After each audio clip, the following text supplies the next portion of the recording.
Theta,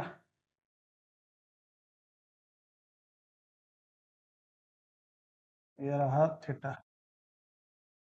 चलिए, यही अब क्वेश्चन यही था ना। बोल रहा है रॉड टेबल के एज पे रोटेट कर रहा है और जब ये थीटा एंगल पे आता है तब जाके ये स्लाइड करता है, ये बोल रहा है ना। तो बोल रहा है कि म्यू कितना है। मतलब इसका ये हुआ कि इस थीटा तक ये प्योर रोटेशन में है। नहीं, इस थीटा तक प्योर रोटेशन में है। तो इसका ओमेगा पहले निकाल लेते हैं। Omega conservation of mechanical energy लगा के हम लोग पहले इसका ओमेगा निकाल लेते हैं। नहीं, क्या करें, कंजर्वेशन ऑफ मैकेनिकल एनर्जी लगा के पहले इसका ओमेगा निकाल लेते हैं। जरूरत तो पड़ेगा ही ओमेगा का, पड़ेगा ना। पड़ेगा तो पहले वही काम कर लेते हैं। पहले हम लोग इसका ओमेगा निकाल लेते हैं। चलिए हटिए।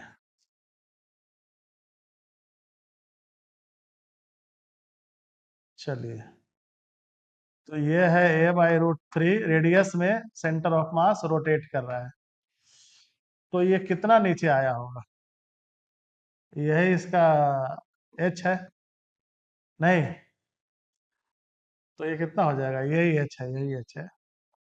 तो ये थीटा, तो साइन थीटा क्या लिखेंगे, साइन थीटा हो गया h/a/3। तो h हो गया a/3 साइन थीटा। यानी ये जो पोटेंशियल एनर्जी में चेंज आया ये इसको काइनेटिक एनर्जी दिया। तो पोटेंशियल एनर्जी कितना है, m a/3 sine theta into G equal to half I omega square. अब आई किसके अबाउट लिखना है, तो इस ओ पॉइंट के अबाउट। पैरेलल एक्सिस थ्योरम लगाए, तो axis passing through centre of mass m into M L square by 12 plus m into a/3 का होल स्क्वायर। ये हो गया सिस्टम का आई, ओ के अबाउट। तो हमको ओमेगा मिल जाएगा कि उस मोमेंट के पास इसके पास एंगुलर वेलोसिटी कितना है। तो ये आई कितना आ रहा है कैलकुलेट करके बताओ, निकाले हो ना। 4ma² गलत मत बताना, तो फंस जाएंगे। 4m² ये निकाला है ना। चलिए तो लिखते हैं इंटू हाफ आई कितना है, तो 4ma² 9 इंटू ओमेगा स्क्वायर, यही है ना। चलिए 2 से 2 गया, m से m गया, a से एक a गया, एक 3 से 3 गया, बहुत कुछ गया। इधर बचा 3g साइन थीटा, इधर बचा 2a, ये रहा ओमेगा स्क्वायर। नहीं, देख लो यहाँ तक ठीक है, कैलकुलेशन चेक कर लो। तो इतना ओमेगा इसको मिलेगा जब ये थीटा एंगल पे आ गया ओ के अबाउट, एक्सिस पासिंग उसी के अबाउट, तो प्योर रोटेशन है। और सब उसके बाद प्योर रोटेशन है, तो हर एक पार्टिकल का ओमेगा वही है। तो इसका तक नोट करो पहले, लिख लिया है ना, ठीक है ना। चलिए हमको ये ओमेगा बताएगा, इसका वैल्यू चाहिए, इसको नोट कर लो, इसको बताना कितना है। आई सब नोट किए रहो, फिर बिटा देंगे तो गड़बड़ हो जाएगा। आई ओमेगा इसका जरूरत पड़ेगा। कितना है, 3g sine theta by 2a। ठीक, अब देखो, चलिए यह तक काम हो गया हमारा। अब एक बार अल्फा भी निकाल लेते हैं, क्यों, उसका भी जरूरत पड़ेगा। टेंजेंशियल एक्शन का जरूरत तो पड़ेगा ही। अल्फा कैसे निकाले, तो mg का टॉर्क लग रहा होगा,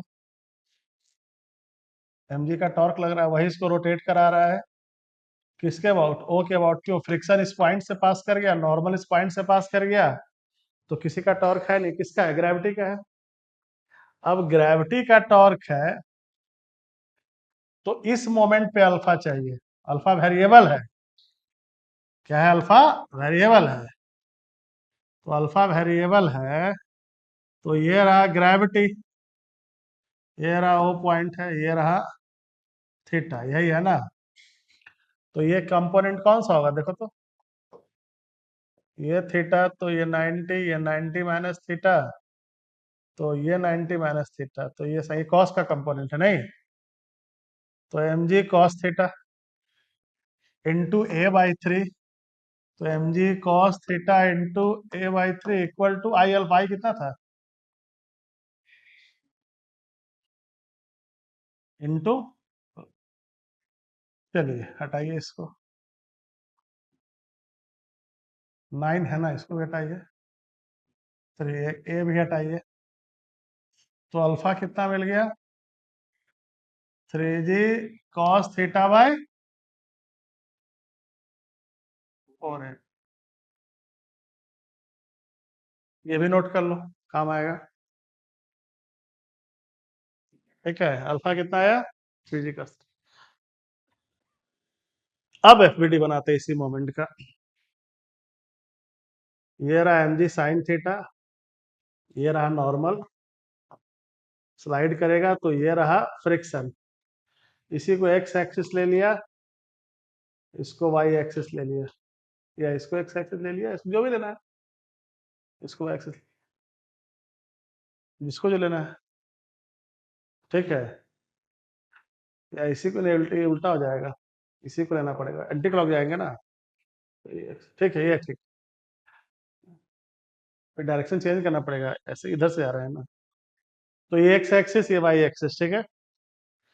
अब इक्वेशन लिखना है कैसे, तो इस मोमेंट पे इसके पास एक सेंट्रिपिटल एक्सेलरेशन है एसी, और एक टेंजेंशियल एक्सेलरेशन है एटी।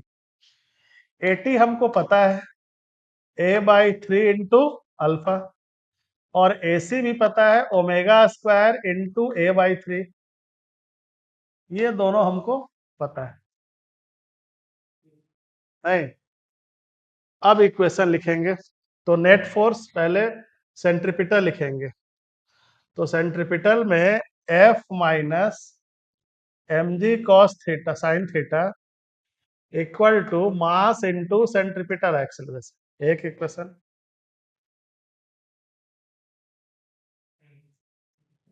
और दूसरा टेंजेंशियल लिखना है, तो M G cos theta minus N का जरूरत पड़ेगा, M G cos theta minus N equal to mass into tangential. Answer, खेल खत्म, सॉल्व कर दो।